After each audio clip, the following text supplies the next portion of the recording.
Assalamualaikum warahmatullahi wabarakatuh, sahabat Bening Hati dimanapun Anda berada. Berjumpa kembali dengan Pak Ipurwo, motivator Lampung. Podcast kali ini, obrolan kita kali ini masih dengan seorang anak muda yang sangat menginspirasi kita, Maulana Umar. Kali ini ketertarikan Pak E adalah Corona tidak menjadikan seseorang lalu kemudian terlena menjadi kaum rebahan. Nah itu yang saya dapatkan informasinya adalah bahwa di saat Corona di mana semua orang terlockdown, dirumahkan semua, ternyata seorang Maulana Umar, seorang mahasiswa berprestasi dari UIN Sunan Kalijaga Yogyakarta, justru memanfaatkan waktu luangnya dengan menjadi YouTuber. Nah, awal mula katanya sih ya iseng, tetapi dalam hitungan bulan ternyata, iri saya. Nih, ya, ternyata sudah di AdSense, ya. monetisasi juga. Dimonetisasi dan sudah menghasilkan. Waduh, luar biasa. Kita akan ulik, kita akan ngobrol kiat-kiat seorang Maulana Umar menjadi seorang YouTuber. Nang, ya Pak. buka-bukaan, ceritakan awal mula dirimu terjerumus menjadi seorang YouTuber. Oke, gimana? Bener nggak itu yang katanya mulainya masih hitungan bulan? Artinya dimulainya Corona, di situ mulai terjun YouTuber. Bener nggak nih? Ya, Bismillahirrahmanirrahim. Jadi teman-teman sahabat Bening Hati, jadi yang tadi dibilang itu iseng-isengan dan dimulai dari Corona, ya benar. Benar ya? Jadi memang lebih fokus ketika Corona karena itu kan ketika masa-masa masih ngerjakan skripsi juga ya. Benar. Kan banyak juga waktu luang. Jadi kepikiran daripada hanya rebahan, nggak ada kerjaan.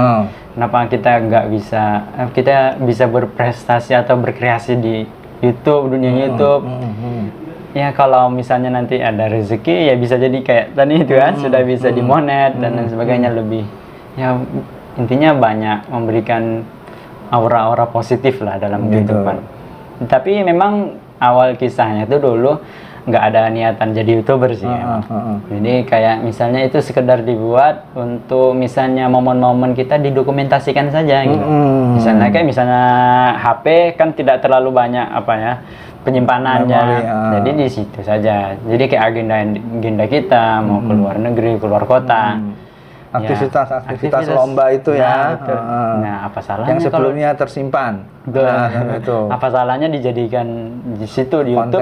Bisa jadi nanti kita menceritakannya untuk anak-anak atau teman-teman, motivasi. Nah, gitu awalnya. Niatnya untuk menyimpan video dokumentasi yang ada itu ya. Dan juga satu lagi niatnya itu untuk sebagai kayak punya video tersendiri. Karena biasanya sehari-hari biasanya banyak kayak pertanyaan masuk dari teman-teman. Ada fan lah ya. Ada yang curhat, ada yang minta solusi, konsultasi juga. Gitu ya.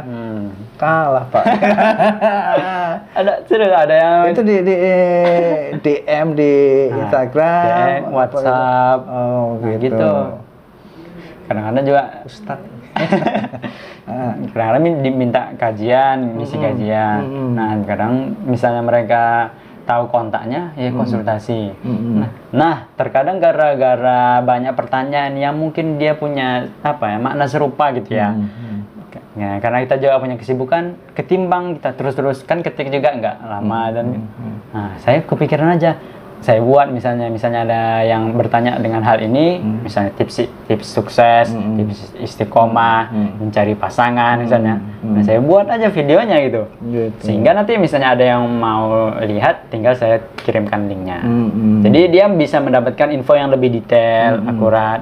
Dan bisa jadi jamaah tetap juga gitu kan. Nah, rupanya setelah itu banyak yang mendukung dan request malah jadinya.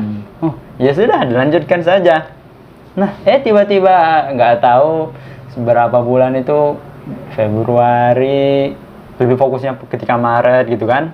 Mulai Februari? Iya. Mulai Februari. Itu masih ya asal-asalan. Itu nggak ada alat-alat dulu ya. Baru hanya backgroundnya dinding-dinding biasa gitu. Modalnya HP, tripod kecil gitu. Ya nggak ada mic-nya juga. Ya kameranya gimana. Tapi gitu-gitu akhirnya karena banyak dukungan juga dan dilihat kita bisa berpotensi, dan karena bisa melihat juga itu bisa melatih diri kita berbicara, menyusun konsep, strategi. Akhirnya merasa ini bagus nih, gitu. Diteruskan. Nah, jadi kadang-kadang nabung untuk beli alat ini, ada lighting jadi sampai punya studio juga gitu kan. Tapi semuanya itu ya dulunya nyicil-nyicil gitu, dan nggak niat. Tapi ya dari situlah 1 bulan bisa sampai, karena minta dukungan dari teman-teman juga gitu ya, bisa 1000 subscriber sudah sampai. Nah, di bulan berikutnya itu sudah hampir mengejar 4000 jam tayangnya. Nah, masuklah. Nah, akhirnya belum sampai 3 bulan itu sudah di monet. Baru tinggal menunggu Google AdSense. Kemudian ya curhat kita ketika sudah sukses misalnya sudah bisa berhasil, sudah kita kasih motivasi untuk teman-teman, adik kelas yang ingin juga terjun di dunia YouTube, supaya tahu langkah-langkahnya gitu. Karena kita kalau misalnya bertindak harus tahu ilmu-ilmunya juga gitu kan. Ya misalnya kayak YouTube sendiri punya algoritma tersendiri, ada ciri khusus tersendiri. Hasilnya motivasi. Ya udah, akhirnya alhamdulillah sampai sekarang pun bisa sudah buat 2 channel bahkan. 1 channel lagi belum 1 bulan lah. Baru 1 bulan. 1 bulan sudah 3.000-an subscribernya. 3.000-an subscriber. Kalau yang akun channel utama Maulana Omar itu sekarang 14.400-an ya. 14 ribuan. Berapa bulan ya? Tapi itu? Kayaknya sudah lebih kayaknya ya. Iya. Semalam saya intip kayaknya sudah hampir 17 ribuan sepertinya ya. Iya, itulah. 17 ribu dalam hitungan bulan. Punya Pak Motivator Lampung. Berapa tahun ini? Wah, ini harus berilmu, berguru. Masya Allah. Angkat jadi muridmu. Pak lebih senior nih. Itu. Nah, bermula dari iseng, bermula dari daripada kesimpan di memori HP, ya kan, dititipkan di YouTube dan itu tadi. Lalu kemudian untuk kawan-kawan pemula nih, seperti Pak juga, gitu. Apa saja sih yang harus dipersiapkan sebagai seorang YouTuber pemula? Kalau tadi Umar bercerita saat itu hanya bermodalkan HP, ya kan, kameranya pakai HP, tripodnya tripod kecil, yang Pak tahu sih, karena Pak juga punya, gitu, yang cuma 30 ribuan, nah, itu kan, kalau ada angin agak ini goyang. Iya, betul. Nah, tapi pertanyaannya, apakah memang harus dimulai dengan alat-alat yang lengkap, atau memang sekedarnya saja itu sudah bisa untuk menjadi seorang YouTuber? Jadi ada memang beberapa kayak komponen yang kita harus siapkan ya. Misalnya kalau kita mau jadi YouTuber, teman-teman misalnya ada yang itu, kita sudah sesuaikan dengan passion kita. Oke. Jadi lakukan apa yang kita sukai gitu. Jadi jangan sampai, karena saya pernah karena memang pengalaman juga. Dulu memang fashionnya untuk menyampaikan motivasi atau kajian atau apa. Ketika dicoba yang lain itu agak berat. Gitu. Jadi semuanya pasti punya. Tidak aja channel-channel yang sudah artis-artis kita. Itu mereka punya passion tersendiri. Jadi jangan sampai kita tuh kayak terbebani karena kita melihat orang lain, oh kayak gini, kita memaksa-maksakan diri ke sana. Akhirnya sampai pada titik kita bosan, terbebani. Ya itu nanti bisa mengganggu konsistensi kita ya. Akhirnya ya udah nanti mager. Nanti enggak ya sudah ninggalkan. Semangatnya sebentar. Tuh. Kemudian ya setelah kita tuh tahu passion kita, sudah nanti kemudian ilmunya kita pelajari dengan ilmu YouTube yang tadi. Saya juga banyak belajar dari youtuber pemula yang dia itu berkiprahnya itu 2 tahun. Nah tapi dia itu lebih ngeri lagi dari kita dengan modal kan cahaya matahari. Ya sudah nggak ada yang nonton atau apa semuanya lah. Tapi enak-enak enjoy aja gitu ya. Nah makanya jangan banyak obsesi kali misalnya nanti kita jadi down sendiri, nggak ada yang nonton sedih. Nah serius ya gitu. Betul, tetap harus semangat ya. Semangat. Iya semangat. Nikmati aja tadi prosesnya gitu kan. Nah baru setelah kita dapat ilmunya tadi ya udah konsisten. Itu memang paling berat ini kayak sabar dan istiqomahnya itu berat. Nah kalau saya dulu tuh memang saya sudah memaksakan diri, maksudnya ya melatih diri dan memang mengagendakan setiap hari itu harus satu ada konten.